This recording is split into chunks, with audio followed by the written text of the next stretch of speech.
Olá, sejam bem-vindos a esta sequência de vídeos da disciplina de Eletrônica Digital. Eu sou o professor Edson e estarei aqui para divulgar os conhecimentos sobre esta matéria.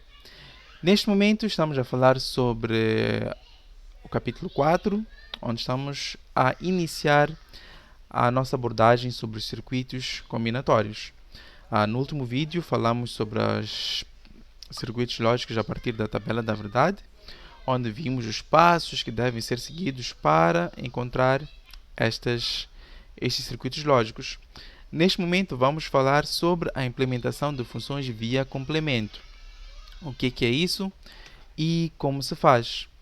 Então, nós sabemos que existem certas situações, por exemplo, temos aqui este mapa, em que a sua implementação, simplificando pelos juns, gera uma certa quantidade elevada, podemos assim dizer, de termos que fosse, ou se por exemplo fosse simplificando pelos zeros.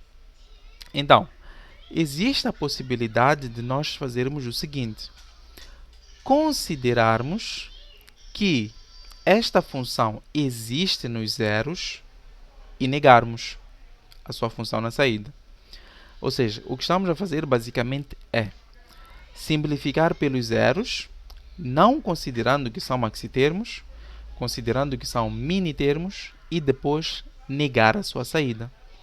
Desta forma, nós iremos obter, por exemplo, aqui temos a implementação da função não via complemento, que é esta expressão aqui que nós obtivemos aqui, de acordo com esta simplificação.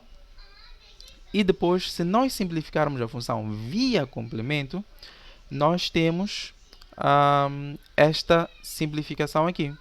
Ou seja, esta é a função negada. Então, para nós termos a função não negada, é só representar o circuito lógico e negar a sua saída.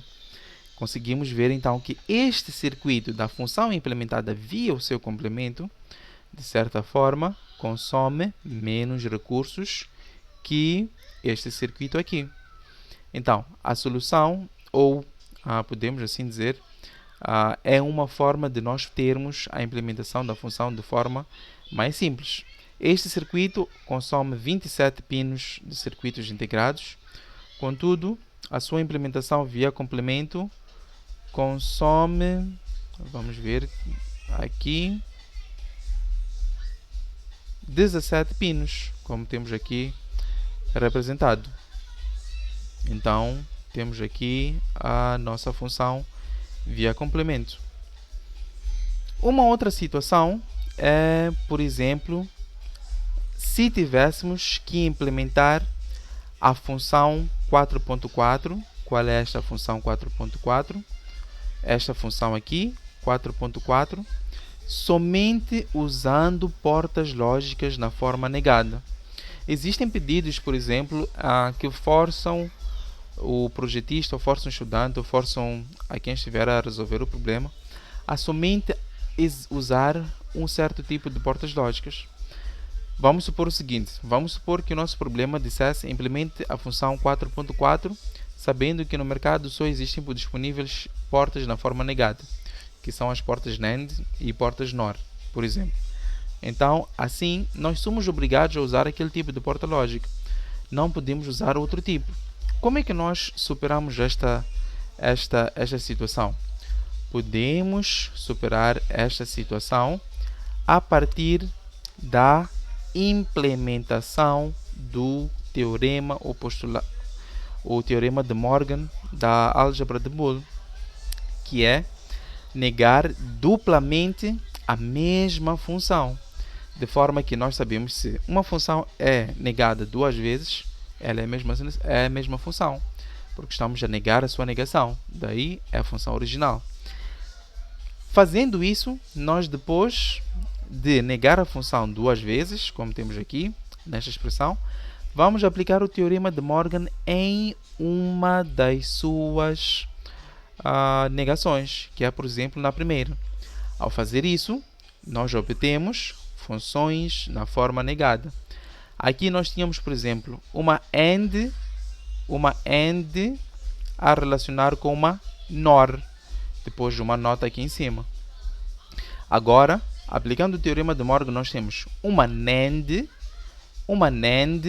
e uma NAND aqui neste termo todo, que é o que acontece olhando neste circuito aqui.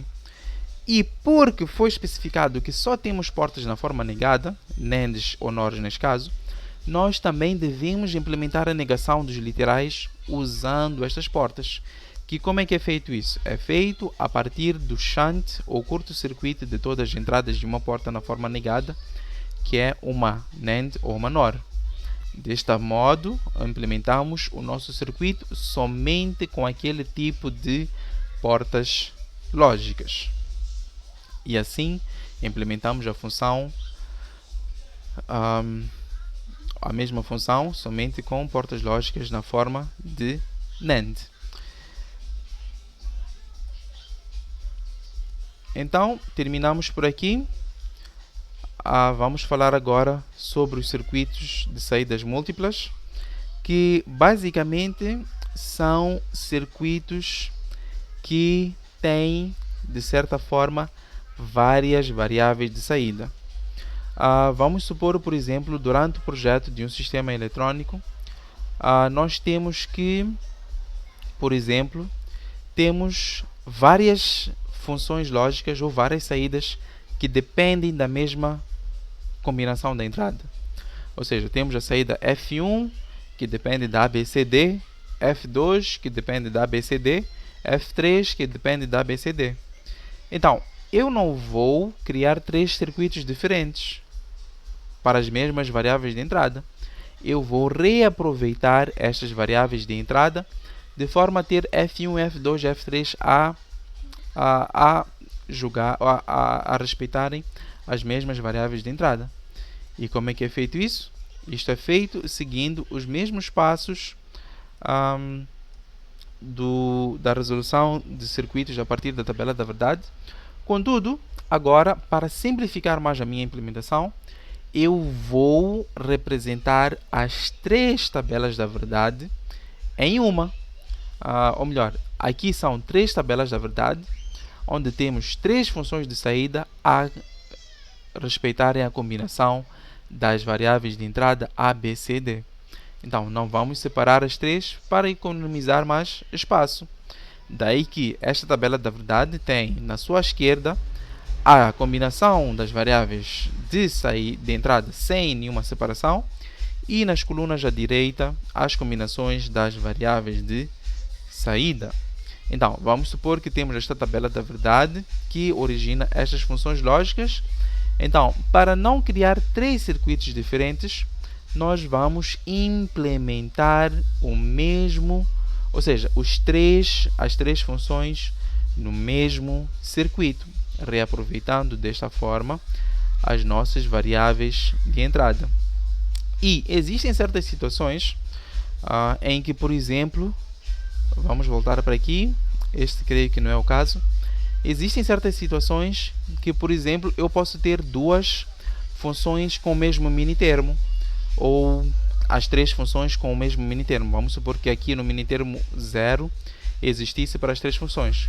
Então, eu não iria repetir o mesmo minitermo 0 para a função F1, depois colocar aqui minitermo 0 para a função F2, minitermo 0 para a função F3, usando três portas lógicas diferentes. Eu iria reaproveitar o primeiro minitermo da primeira função. Desta forma, poupando mais recursos.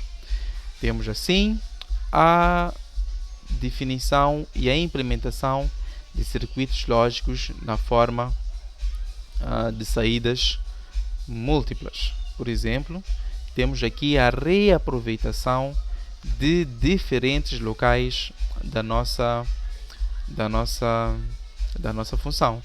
Por exemplo, para a função número F1, temos que estas duas portas lógicas podem ser aproveitadas com a combinação da negado e B negado. Por quê? Porque aqui na nossa função nós temos AB negado para os dois primeiros literais, para os dois primeiros termos. Daí que não há necessidade de obter ou construir uma porta que obtém AB negado para o primeiro termo e depois AB negado para o segundo termo. Vamos reaproveitar a mesma porta lógica para fazer isso. Ou seja, a partir da simplificação. Então, desta forma, nós temos um circuito mais econômico, mais simples, que requer menos recursos. Daí a utilização do circuito de entrada e saídas múltiplas. Então, temos aqui a explicação da situação que nós acabamos por mencionar.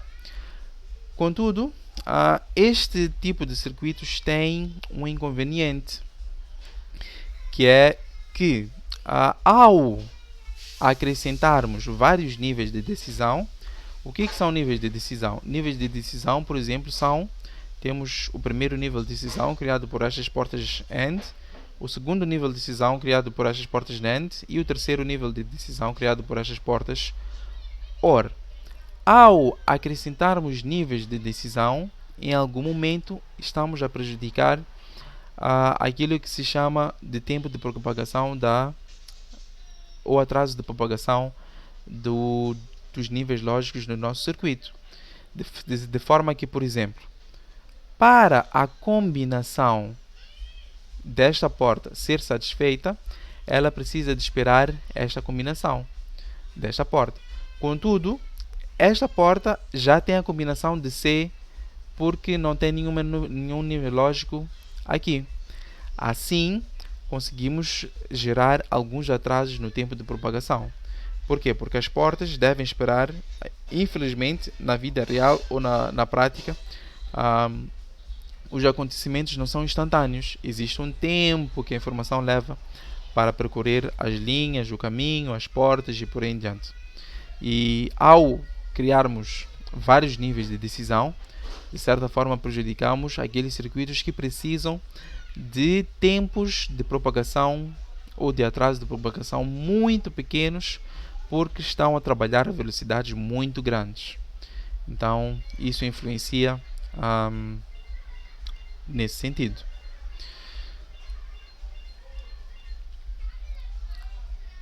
Então, para este vídeo, vamos interromper aqui.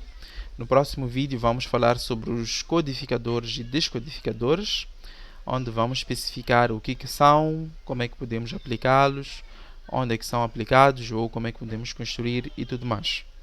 Espero que tenham gostado desta sequência de vídeos. Não se esqueçam de colocar o vosso like ou curtir o vídeo, inscrever-se no canal e também partilhar para aqueles que gostariam de ter esta informação disponível para o seu aprendizado. Muito obrigado pela vossa atenção e até o próximo vídeo.